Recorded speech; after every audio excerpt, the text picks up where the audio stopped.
আমরা নিরপেক্ষ নই, মানুষ ও সমাজের পক্ষে।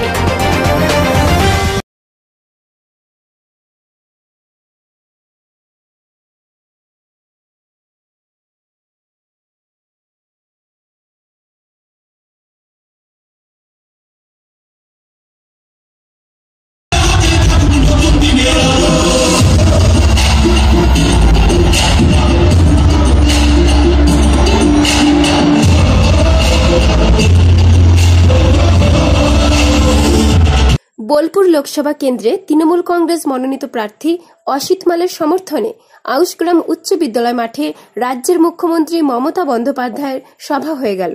এই সভার মূল বক্তা মুখ্যমন্ত্রী মমতা বন্দ্যোপাধ্যায়। আমরা শুনে নেব মুখ্যমন্ত্রী মমতা বন্দ্যোপাধ্যায় কি বললেন।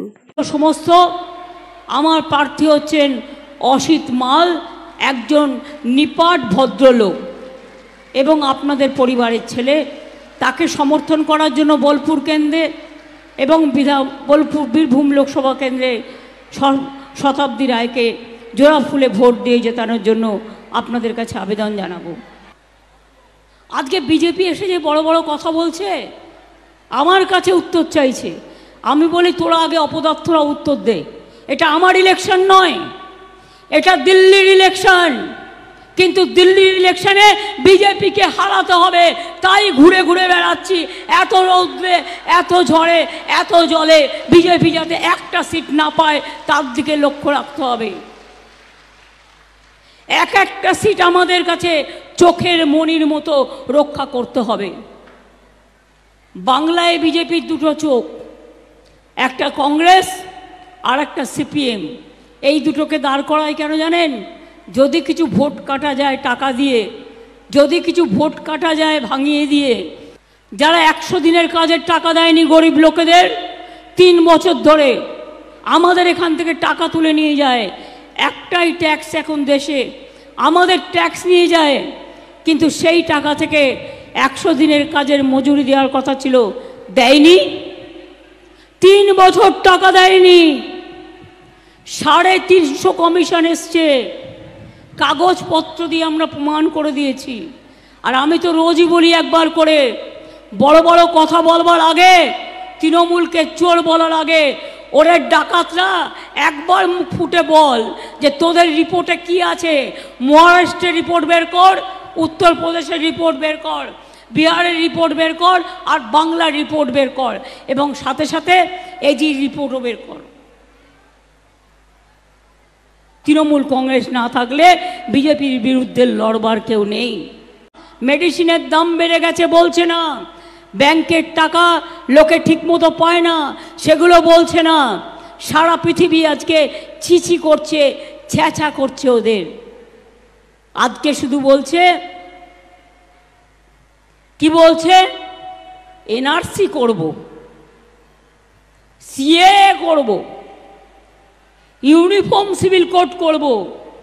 মানে আপনার ধর্ম বিক্রি হয়ে যাবে, আপনার অধিকার বিক্রি হয়ে যাবে, আপনার সম্পত্তি কেড়ে নেবে, আপনাকে না খাইয়ে মারবে, আপনাকে ডিটেনশন ক্যাম্পে রেখে দেবে। আমরা থাকতে এই জিনিস আমরা করতে দেব না। তাই সারা দেশের সব মানুষের কাছে আবেদন, যে যেখানে আছেন, जो जिधर में भी हो, आप बीजेपी के खिलाफ में वोट दो। बीजेपी नहीं आना चाहिए। अगर बीजेपी आएगा तो देश बेच जाएगा। देश को बेच दिया, फिर भी देश को बेच देंगे। देश नहीं रहेगा, देश को इतिहास नहीं रहेगा, देश को परंपरा नहीं रहेगा, देश का यूनिटी नहीं रहेगा, देश को माँ बहन का सम्मान नहीं रहेगा, तपस्वी की नहीं रहेगा, दलित का नहीं रहेगा। वो झूठा बात करते हैं। একটা মিথ্যেবাজ পার্টি, যত চোর ডাকাত দেখবেন মাফিয়া বিজেপিতে নাম লিখিয়েছে। কেন? যারা তৃণমূল করে তাদের বুকের পাটা আছে, তারা লড়াই করে বেঁচে আছে। আমাদেরও রোজ 10টা করে চিঠি পাঠায়, কখনো ইডি পাঠাচ্ছে, কখনো ইনকাম ট্যাক্স পাঠাচ্ছে, কখনো সিবিআই পাঠাচ্ছে। ওদের চোর ডাকাতদের একটাও চিঠি পাঠিয়েছে? বিজেপির কেউ অ্যারেস্ট হয়েছে কোনোদিন দেখেছেন? সিপিএমের বাংলায় কেউ অ্যারেস্ট হয়েছে কোনোদিন দেখেছেন? কংগ্রেসের কেউ অ্যারেস্ট হয়েছে কোনোদিন দেখেছেন? কেষ্ট যদি দুর্নীতির জন্য অ্যারেস্ট হয়ে থাকে, তোমার গদ্দার তো সবচেয়ে বড় দুর্নীতিবাজ, সে কেন অ্যারেস্ট হবে না?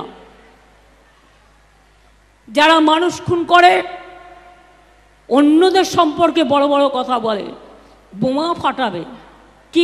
বর্ধমান থেকে দেবাশিস ঘোষের রিপোর্ট, আনন্দ বাংলা।